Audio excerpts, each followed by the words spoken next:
బరి తెగించి బజార్లో తిరిగే వరకు వచ్చిందన్నమాట మీ వ్యవహారం. ఈ సమయంలో తనకి వాకింగ్ అవసరమని డాక్టర్ చెప్పారు. అందుకని చేయి పట్టుకుని నడిపిస్తున్నారు. దానికి సిగ్గులేదు సరే, కనీసం మీకన్నా ఉండక్కర్లేదు. నిదానంగా మాట్లాడు. అనిత వింటే బాధపడుతుంది. ఓ కట్టుకున్న పెళ్ళ కుమిలి చచ్చిన బాధ లేదు కానీ ఆవిడ మాత్రం బాధపడకూడదు. శాంతి, ఆ విషయం తర్వాత మాట్లాడుకుందాం ప్లీజ్. ఏం తర్వాత? మీ సరసాలు సరదాలు అన్ని పూర్తయిన తర్వాత. శాంతి, నువ్వు అనవసరంగా. ఏంటమ్మా ఏంటి గొడవ? చూడండి, ఈయన నా మొగుడు. ఈయన చేతిలో 2 కూల్ డ్రింక్స్ ఉన్నాయి. ఒకటి ఈయనకి, ఇంకోటి ఎవరికి ఇవ్వాలి? మీకే ఇవ్వాలి. కానీ ఆ బుద్ధి ఆయనకి లేదు.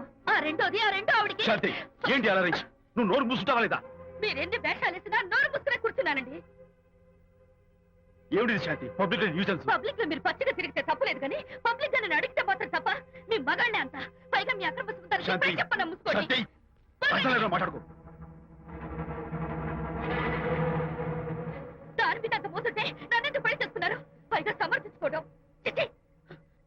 చూడు బాబు, పబ్లిక్ లో భార్యాభర్తలు ఇలా పోట్లాడుకోవడం మంచిది కాదు. ఊరుకోయా. ఇల్లు కాలి ఒకడు ఏడుస్తుంటే ఇంకేదో కాలి ఎవడో ఏడ్చాడంట. మరి చెప్పొచ్చు. వెళ్ళండి. చూసారు డ్రామా. విజయ్, ఏంటా గొడవ? అది పతి పత్ని ఎవరు మనకెందుకులే, కూర్చో. ఓహో, భార్యాభర్తలు గొడవ పడుతున్నారన్నమాట. మనకెందుకులే, కమా చేస్. ఇప్పుడు ఇది ఎందుకు నాన్న? ఎందుకో చెప్తా కదా. ఇదే అది కదన్నా, పబ్లిక్ లో శాంతి నన్ను గోల్ చేస్తా. అందుకే ముందు ఇదే చెప్తా. అదే ఆ పబ్లిక్ లో ఎంత వెయ్యరా, నువ్వు వెయ్యరా నాన్న.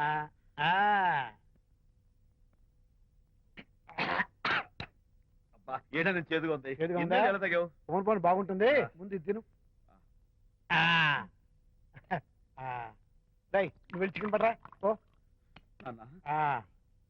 పబ్లిక్ శాంతి ముందు ఇది వెయ్యరా చెప్తాను. అది నాన్నోయ్,